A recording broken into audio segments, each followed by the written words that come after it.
que el ser humano es consciente de su propia muerte. Ha intentado darle sentido, imaginando cielos, infiernos y reencarnaciones, en busca de una trascendencia capaz de calmar el vértigo que supone asomarse al mayor de los abismos. Y en base a muchas de esas ideas, ha construido templos, mitos, sociedades y culturas. Pero mucho tiempo después de aquella primera toma de conciencia, la ciencia ha conseguido explicar gran parte de lo que antes se creía mágico o milagroso. Y hoy en día avanza a pasos de gigante mientras ese pensamiento mágico se tambalea, arrinconando tal vez la esperanza de esa trascendencia que parece cada vez más un anhelo en lugar de una seria probabilidad.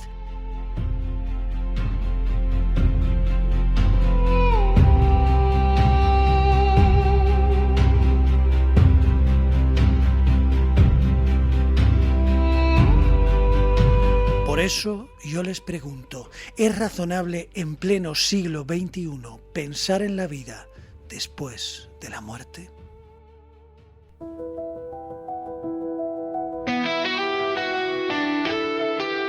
Hoy sabemos que hay distancias infranqueables, que la noche no tiene límites, que el universo se está expandiendo en la nada absoluta, en el rincón impredecible, en el error inconfesable, en la estadística confusa. Y todos nosotros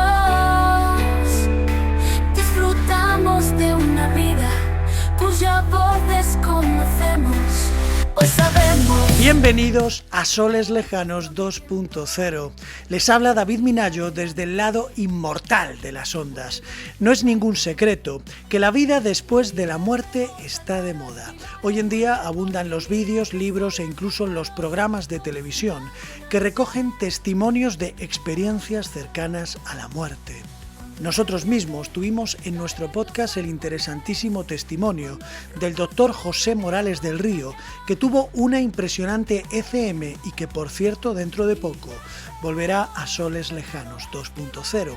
Pero en el episodio de hoy no vamos a preguntarnos si existe o no esa vida más allá del final, sino que vamos a ir un paso más atrás y, apoyándonos en la filosofía, la ciencia y la neurociencia, vamos a preguntarnos si es lógico, con todo lo que ya sabemos, pensar en ella.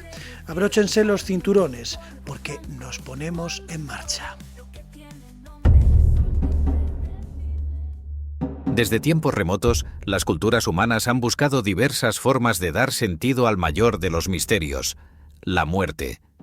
En el antiguo Egipto, el libro de los muertos guiaba a los difuntos a través de un complejo viaje hacia el más allá, donde el alma debía atravesar peligros, enfrentarse a juicios y demostrar su pureza ante Osiris, el dios de los muertos.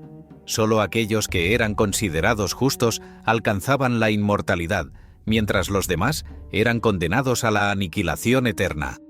Más sombrías aún eran las creencias en la antigua Mesopotamia, donde la muerte no suponía un paso hacia una vida mejor, sino la entrada a un mundo subterráneo de sombras y polvo, regido por dioses crueles e implacables.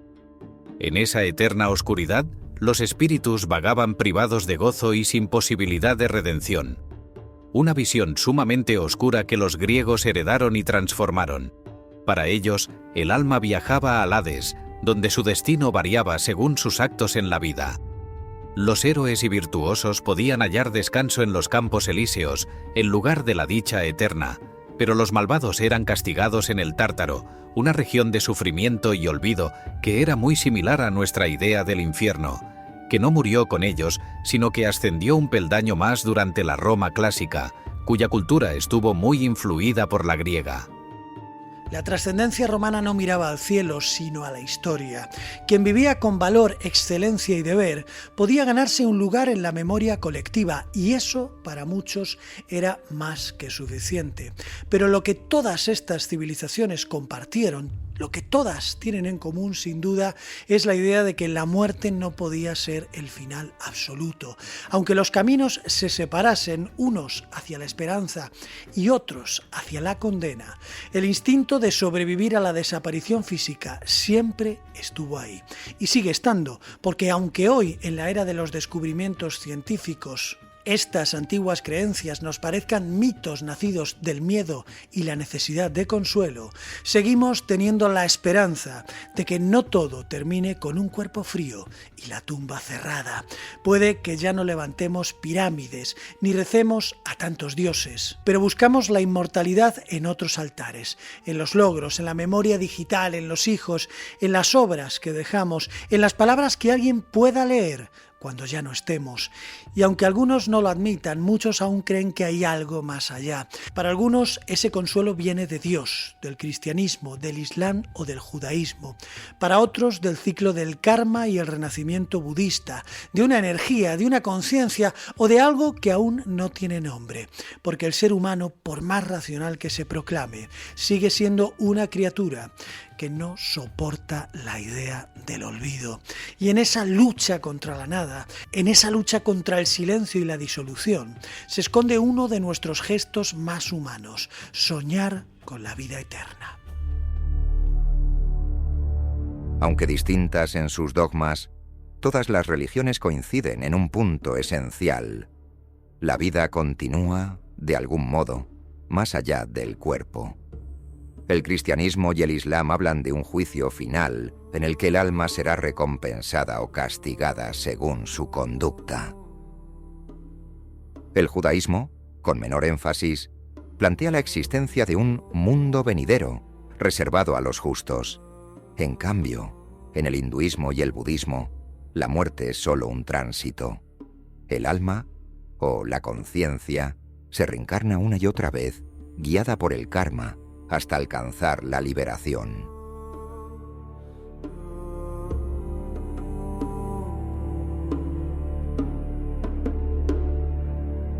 Incluso fuera de lo religioso, muchas personas hoy creen en una forma de continuidad energética o espiritual, porque más allá del dogma o el símbolo, el deseo de seguir existiendo parece estar incrustado en el alma humana, tal vez como consuelo o tal vez como verdad. Pero lo que está claro es que a través de todos los tiempos y credos, el ser humano ha necesitado creer que la muerte no tiene la última palabra. Pero con la lógica como bandera, debemos preguntarnos si la razón hoy en día puede mantener abierta la puerta, aunque sea de par en par, que nos conduce a esa ansiada trascendencia.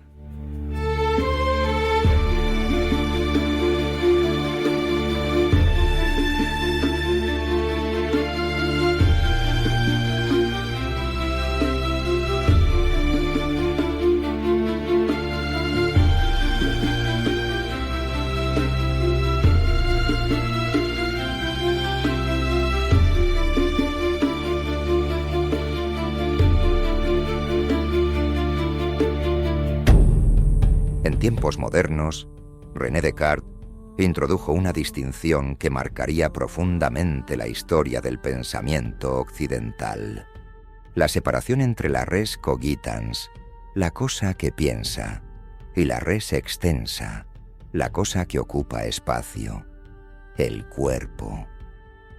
Para Descartes, el ser humano era una unión entre mente y materia, pero de naturaleza esencialmente distinta. El pensamiento, el yo pienso, luego existo, era inmaterial, indivisible e independiente de la sustancia física. Esta dualidad abrió filosóficamente la posibilidad de que la mente pudiera existir más allá del cuerpo, que la conciencia no fuese una simple emanación de la carne, sino una entidad propia, capaz de sobrevivir a la corrupción de la materia. Sin embargo, este revolucionario planteamiento no tardó en encontrar objeciones en base a las siguientes preguntas. ¿Cómo interactúan dos sustancias tan radicalmente diferentes como la mente y el cuerpo? ¿Cómo puede algo inmaterial influir sobre lo material? A medida que el conocimiento científico avanzaba, aquellas ideas comenzaron a tambalearse. Hoy sabemos que los pensamientos, emociones y recuerdos pueden ser rastreados hasta circuitos neuronales, sinapsis químicas e impulsos eléctricos que tienen lugar en el cerebro. La neurociencia contemporánea sostiene que la conciencia no es algo separado del cuerpo, sino un producto que emerge a través de su complejidad. Los estudios con pacientes que han sufrido daños cerebrales parecen demostrarlo. Lesiones en determinadas áreas del cerebro pueden borrar recuerdos, alterar la personalidad o suprimir por completo la conciencia de uno mismo. Lo que nos lleva a preguntarnos, si la mente fuese realmente independiente, ¿cómo podría ser fragmentada, modificada o incluso destruida por simples daños físicos? Y aquí se encuentra uno de tantos enfrentamientos entre la ciencia, la fe y la razón. Pero esta objeción, que en apariencia puede parecer concluyente, ha recibido, sin embargo, respuestas desde distintos ámbitos filosóficos y científicos. Ya en el siglo XIX, el psicólogo y filósofo William James propuso la llamada hipótesis de la transmisión, según la cual el cerebro no genera la conciencia, sino que actúa como un transmisor o modulador de una realidad consciente preexistente. En la misma línea, el filósofo Henri Bergson defendió la idea de que el cerebro funcionaría como un filtro, limitando y adaptando la conciencia a las necesidades prácticas de la vida material. Según esta visión, cuando el cerebro sufre un daño, no es la conciencia lo que se destruye, sino la capacidad del cuerpo para recibirla o expresarla adecuadamente. Y así como un transistor estropeado distorsiona o interrumpe la música que le llega a través de una señal de radio que sigue existiendo en el aire, un cerebro lesionado no eliminaría la conciencia, sino que impediría su correcta manifestación en el mundo físico.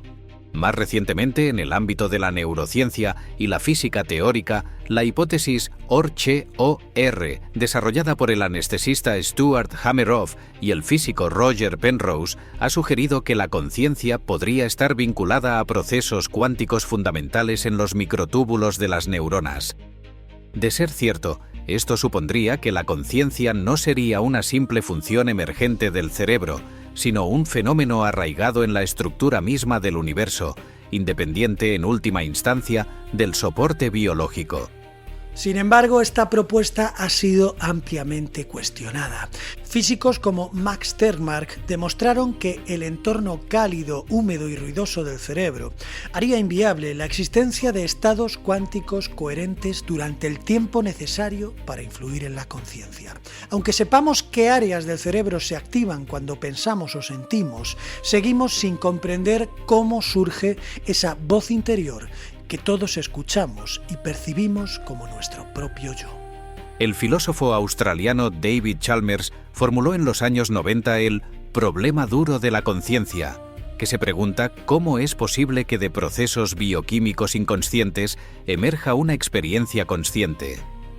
¿Cómo surgen el dolor, el amor o la tristeza de un amasijo de neuronas? Aquí es donde el debate vuelve a abrirse. ¿Y si la conciencia no fuera un mero producto biológico, sino una propiedad fundamental de la realidad, tan básica como el espacio, el tiempo o la materia? ¿Y si el cerebro, más que generar la conciencia, fuera simplemente ese receptor o modulador de algo mucho más vasto, como esa radio que puede llegar a romperse? Es precisamente en ese vacío de conocimiento donde aparecen nuevas hipótesis como la teoría de la supraconciencia del doctor Manuel Sans Segarra.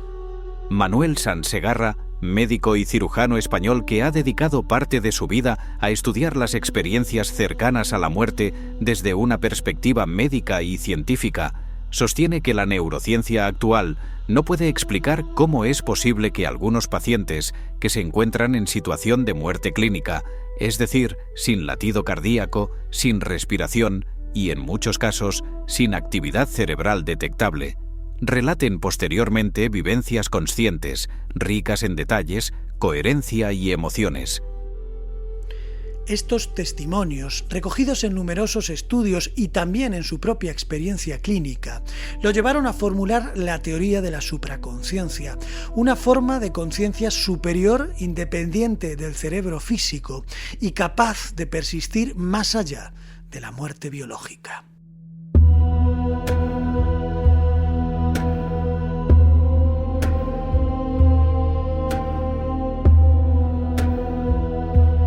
El cerebro actuaría como un instrumento de transmisión y modulación de esta supraconsciencia.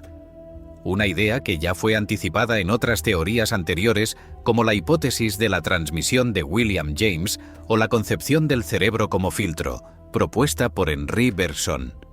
Según Sansegarra, cuando el cerebro funciona correctamente, permite a la conciencia expresarse en el plano material.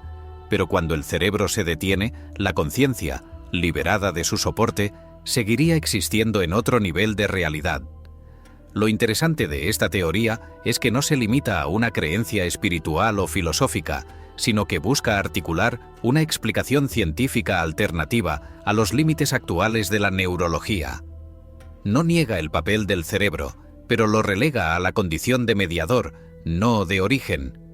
Y el pilar fundamental en el que Sansegarra apoya su teoría son las experiencias cercanas a la muerte, las llamadas ECM.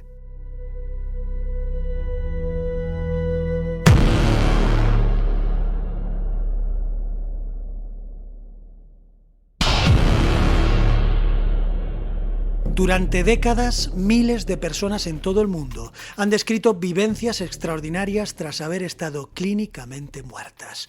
Sensaciones de paz, salidas de su propio cuerpo, encuentros con seres luminosos, visiones panorámicas de su vida o la certeza de haber accedido a una realidad trascendente. Muchos piensan, como Sansegarra, que estas experiencias son la prueba irrefutable de esa trascendencia que tanto ansiamos, puesto que el cerebro, cuando éstas tienen lugar, se encuentra aparentemente sin ningún tipo de actividad. Sin embargo, en los últimos años, algunos estudios científicos han llegado a afirmar que esto no es del todo cierto. En 2024, un equipo de la Universidad de Michigan, dirigido por la doctora Jimo Borjigin, publicó un estudio en Proceedings of the National Academy of Sciences, donde se analizaron los cerebros de pacientes moribundos conectados a sensores de electroencefalograma. Durante el proceso de muerte clínica, tras la retirada del soporte vital, observaron en 2 de los casos una intensa actividad cerebral organizada, compuesta principalmente por ondas gamma de alta frecuencia, justo cuando clínicamente ya se les consideraba fallecidos. Esto es algo muy relevante porque las ondas gamma en personas vivas se asocian a funciones cognitivas superiores como la memoria, la percepción consciente y el pensamiento complejo, lo que implica que podría existir una breve ventana de actividad cerebral coordinada tras el paro cardíaco. Y esto abre la posibilidad de que algunos fenómenos subjetivos asociados a las ECM tengan un correlato biológico. Ahora bien, conviene matizar que estos episodios de actividad cerebral observados son extremadamente breves y están muy localizados en determinadas áreas cerebrales, por lo que, aunque estos estudios indiquen que el cerebro moribundo podría conservar de forma momentánea cierto nivel de organización neural, la ciencia no puede todavía determinar con certeza si esa actividad sería suficiente para generar una experiencia consciente completa, como la de esas ECM.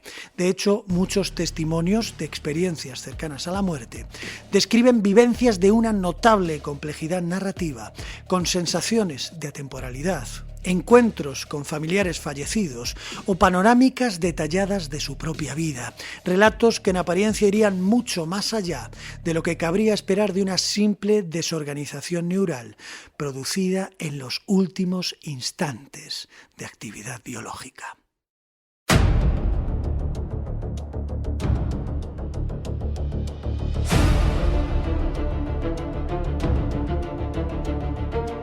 Uno de los estudios más citados en esta línea es el dirigido por el Dr. Sam Parnia, experto en cuidados intensivos de la Universidad Estatal de Nueva York. En él, Varios pacientes reanimados tras sufrir un paro cardíaco aseguraron haber mantenido conciencia durante el tiempo en que clínicamente estaban muertos.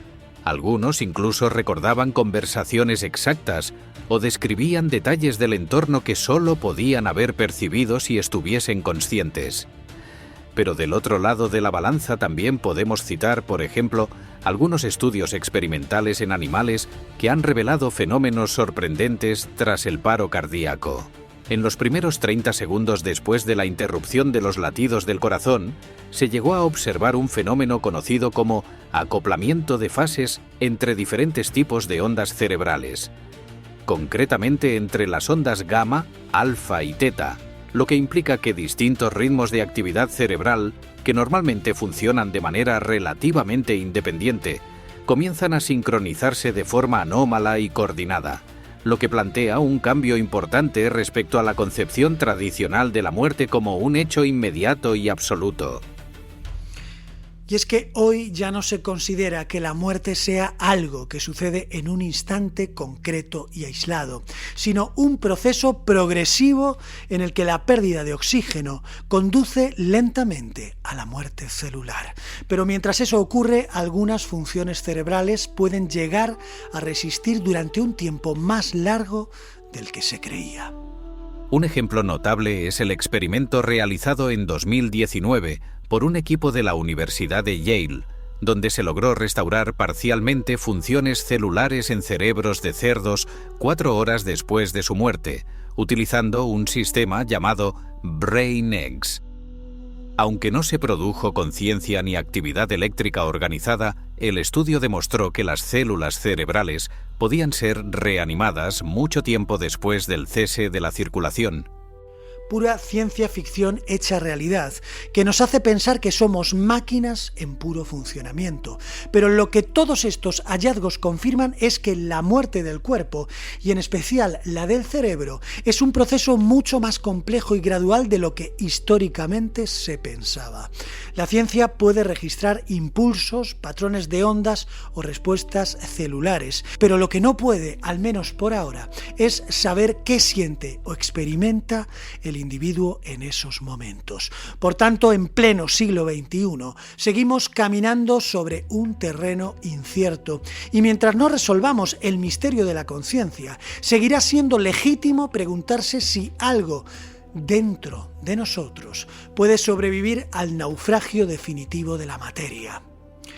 Pero con ciertos matices, porque más allá de la ciencia está la lógica, y la lógica nos lleva a plantear otras tantas preguntas. Por ejemplo, si el ser humano es capaz de trascender a la muerte, ¿qué pasa con los animales? ¿Ellos también sobreviven? ¿Y qué pasa con los árboles? Son seres vivos, ¿no? ¿Y las bacterias y los protozoos? ¿Todos están habilitados por su naturaleza para llegar hasta ese más allá? Estas preguntas, lejos de ser triviales, nos obligan a reflexionar sobre un problema más profundo, el de cuál es la naturaleza mínima necesaria para merecer la trascendencia. ¿Es suficiente la vida biológica? ¿O es la existencia de una conciencia, de un yo subjetivo, lo que marca la diferencia? ¿Dónde se traza la línea? ¿Y quién, en última instancia, podría establecerla?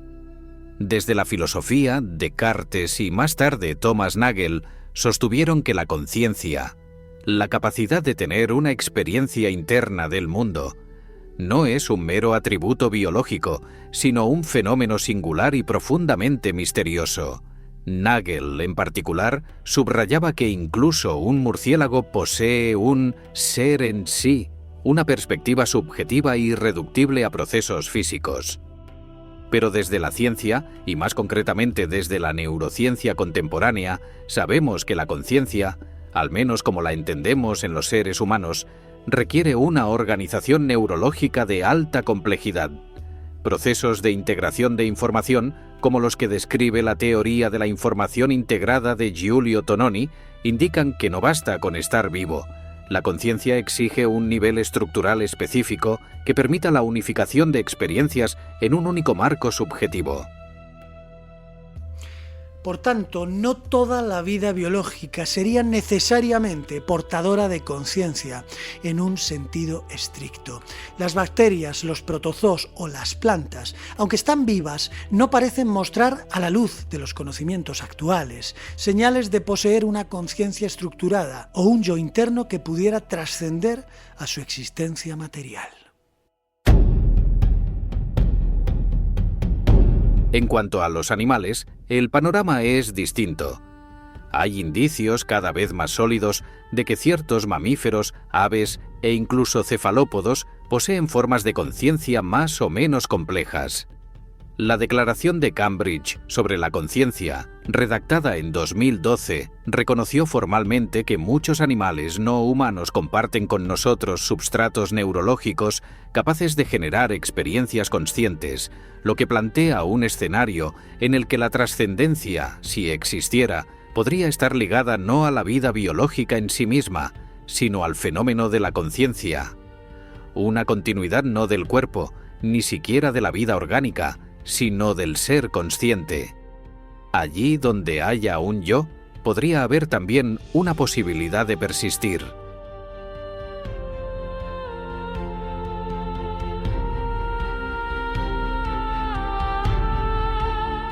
Y luego está la idea, que ya vimos en un episodio anterior, de que formamos parte de un todo, de que la conciencia individual no es más que la pequeña manifestación de algo muchísimo mayor y universal. Esta visión, que podríamos llamar holística, tiene raíces profundas tanto en tradiciones espirituales como en propuestas filosóficas y científicas contemporáneas. En el ámbito religioso, el hinduismo y ciertos sistemas del budismo Mahayana sostienen que el Atman, o alma individual, no es diferente del Brahman, el alma universal. La separación entre uno mismo y el mundo sería, por tanto, una ilusión, lo que en sánscrito se conoce como Maya, y el objetivo último de la existencia no sería conservar el yo, sino disolverlo para reintegrarse en el todo. También el sufismo islámico ha expresado ideas similares. Para místicos como Ibn Arabi, la verdadera realización espiritual consiste en la fana, la aniquilación del yo individual en la unicidad divina. El yo no muere, sino que se diluye en la realidad suprema. En el plano filosófico moderno, esta intuición ha sido recuperada por corrientes como el panpsiquismo, que sostiene que la conciencia es una propiedad fundamental de la realidad, distribuida en distintos grados por toda la materia. Filósofos como Galen Strawson o Philip Goff han defendido esta idea como solución al problema duro de la conciencia de David Chalmers, que ya mencionamos antes. Desde la física teórica, propuestas como la del modelo holográfico del universo, impulsado por David Bohm, apuntan a que lo que percibimos como real podría ser solo una proyección de información contenida en un nivel más profundo de la realidad. En sus palabras, la conciencia no está contenida en nosotros, somos nosotros los que estamos contenidos en la conciencia. Y en la neurociencia, el Dr. Giulio Tononi, con su teoría de la información integrada, sostiene que la conciencia surge de la capacidad de un sistema para integrar información de forma unificada. Cuanto mayor sea esa integración, mayor será el grado de conciencia. Pero si esta capacidad existe en grados y no es exclusiva del cerebro humano, ¿por qué no pensar que el universo entero, complejo, conectado, autorregulado, podría poseer algún tipo de conciencia global? En ese caso, nosotros no seríamos más que una pequeña chispa dentro de esa mente inmensa, una neurona dentro de algo que aún no comprendemos. Desde esta perspectiva, lo que llamamos yo no sería más que un punto de vista temporal de esa conciencia global. No trascenderíamos como individuos, pero tampoco nada de nosotros se perdería realmente, porque seríamos absorbidos, integrados y transformados, igual que una ola que regresa al océano.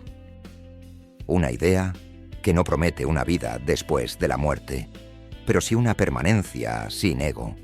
Un tipo de eternidad donde no hay cielo ni infierno, pero sí continuidad.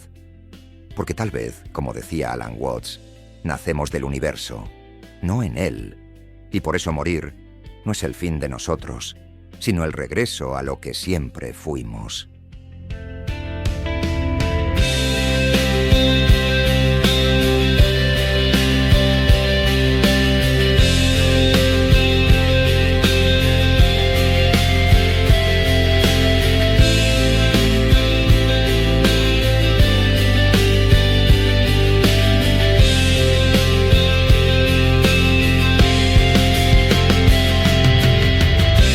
La idea de una vida más allá de la muerte ha ido adoptando distintas formas, moldeadas siempre por los conocimientos y las creencias de cada época.